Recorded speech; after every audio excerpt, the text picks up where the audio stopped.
कभी-कभी हम थक जाते हैं और इतना थक जाते हैं कि लगता है कि बस अब नहीं, इससे आगे हम नहीं चल सकते थे। और वही मेरे साथ हुआ था।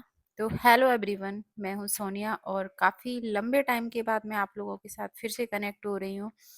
और आज मैं आपको अपनी जर्नी बताने वाली हूँ कि क्यों मैं इतने दिनों से पढ़ाई नहीं कर रही थी, कोई वीडियो नहीं डाल रही थी।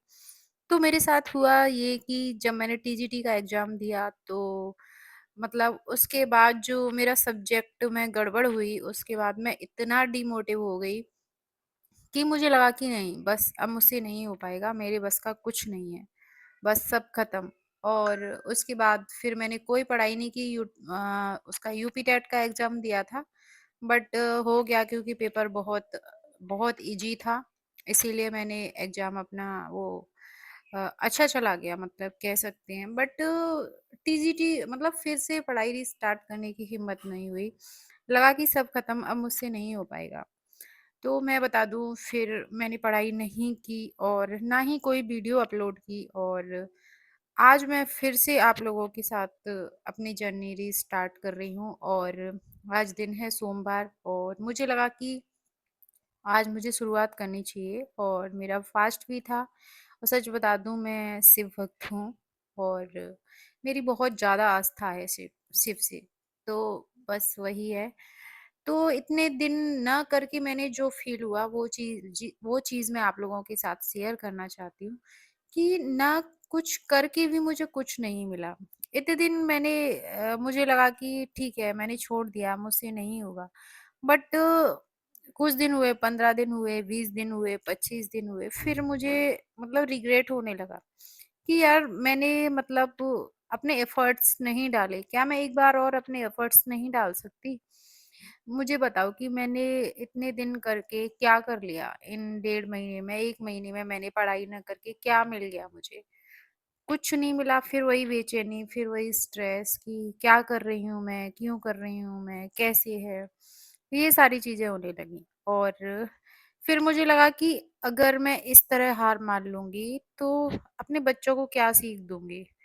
कि हार मानना, हिम्मत खो देना, ये सारी चीज़ें फिर क्या मुझे तोड़ देंगी? और इतने दिन पढ़ाई ना करके मैंने क्या हासिल कर लिया? कुछ मुझे मिला? कुछ नहीं। मेरे इतने बड़े सपने थे, इतनी पढ़ाइयाँ की, फिर वही चीज़ दिमाग में चलने लगी और फिर से मैं अपनी ही जर्नी पर आ गई हूँ। और सच बता दूँ तो एक माँ के लिए पढ़ना इतना आसान नहीं है।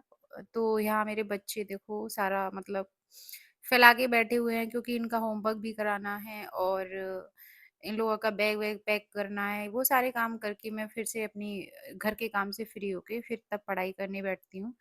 तो पहले मुझे लगा कि इन लोगों का होमवर्क करा देना चाहिए। और सच बताऊँ, जब भी क्योंकि बच्चों ने मेरे ने देखा है कि मम्मा हमेशा से ही जब भी काम करके फ्री होती है, पढ़ने बैठ जाती, तो हमेशा पूछती, मम्मा क्या आप अभी पढ़ाई नहीं कर रहे हो? आपने अपनी पढ़ाई छोड़ दी? क्या मम्मा आप स्कूल नहीं जाओगे, जॉइन नहीं करोगे? तो वो चीज़ मुझे बार-बार झकझोर देती।